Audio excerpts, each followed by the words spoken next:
Well, Debashree Roy ফিরছে আবার নতুন রূপে, নতুন অবতারে, একদম নতুন ভাবে দেখা যাবে তাকে হইচইতে। তবে হ্যাঁ, এইবার একটু ইন্টারেস্টিং লাগছে, কারণ হইচইতে নতুন প্রচেষ্টার একটা নতুন কন্টেন্ট আসছে দেবশ্রী রায়কে নিয়ে, যেটা দেখে ভালো লাগলো। তবে পাশাপাশি এটা বলতে হয় যে না, এই কন্টেন্টের মধ্যে সেই পুরনো একঘেয়েমি কন্টেন্ট নেই, পরকীয়া নেই, বা কোনো দুটো বিবাহ নেই, বা কোনো ঝুল ঝামেলা এই মানে এই সিরিজে দেখা যাবে না। ট্রেলার দেখে যেটা বোঝা গেল। তবে হ্যাঁ, নতুন কন্টেন্ট এই কারণেই বলছি, কারণ দেবশ্রী রায়কে দেখা যাবে কেমিস্ট্রি ম্যাডামের চরিত্রে, যাকে কিনা ইউটিউবার হিসেবে দেখা যাবে, যে কিনা প্রথমবার ইউটিউব করবে শুধুমাত্র গরিব ছাত্রছাত্রীদের পড়ানোর জন্য। তো সেখানে সে কেমিস্ট্রি পড়াবে। তো এই কেমিস্ট্রি পড়াতে গিয়ে কিভাবে যে নামি দামি কোচিং সেন্টারগুলো সেগুলো আঘাত পাবে, এবং তারপরে তাকে যেসব ফেসগুলো করতে হবে, কারণ পয়সাওয়ালা কোচিংওয়ালা পয়সা দিয়ে অনেক কিছু করতে হবে, তো সেইভাবেই তাকে ফাঁসানো হবে। কারণ সে যেহেতু কোনো মিডল ক্লাস ফ্যামিলির বউ, এবং সেই ইউটিউব করে মানে গরিবদেরকে হেল্প করতে চায়, এবং সেখানে তাদের ব্যবসা ক্ষতি হবে। তো সেই জন্য দেবশ্রী রায়কে অনেকভাবে ফাঁসানোর চেষ্টা করা হবে। তো আলটিমেটলি সেই ফেসে যেতে গিয়ে যে কিভাবে বেড়ে উঠবে, কিভাবে বেরিয়ে সে আবার গরিবদের হেল্প করবে, সেই নিয়ে হয়তো পুরো সিরিজটা হয়ে চলেছে। তবে হ্যাঁ, সিরিজের গল্পটা বেশ ইন্টারেস্টিং লাগলো, কারণ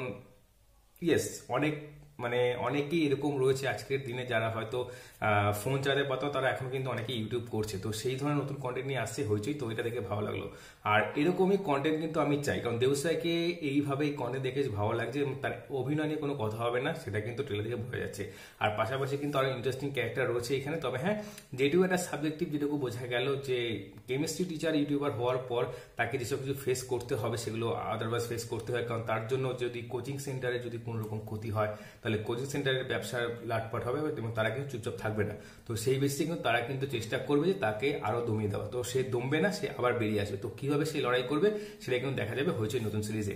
সিরিজের নাম কেমিস্ট্রি মাসি। তো সিরিজ এখন সিরিজের অপেক্ষা। তো বন্ধুরা, তোমাদের চ্যানেল কেমন লাগছে অবশ্যই কমেন্টে জানাও। আর হইচইতে কিন্তু আমি এই ধরনের কন্টেন্টের কথাই বলেছি, কলঙ্কের মতো নয়। অ্যাকচুয়ালি কলঙ্ক আমি দেখতে গিয়ে ফার্স্ট এপিসোড দেখা পাবে, সেকেন্ড এপিসোড দেখার আর রিস্ক নেই, মাথা পুরোপুরি আমার মানে একদম 12টা হয়ে যাচ্ছিল। তো আমি দেখিও নি, রিভিউ করি। তো এই ধরনের কন্টেন্ট আছে দেখার ইচ্ছা থাকলো। তো ট্রেলার বেশ ভালো লেগেছে, পছন্দ হয়েছে। তো তোমাদের আলটিমেটলি কেমন লেগেছে অবশ্যই কমেন্ট জানাও। তো বন্ধুরা, আজ এই পর্যন্ত, দেখা পরের ভিডিওতে। Tata, bye bye.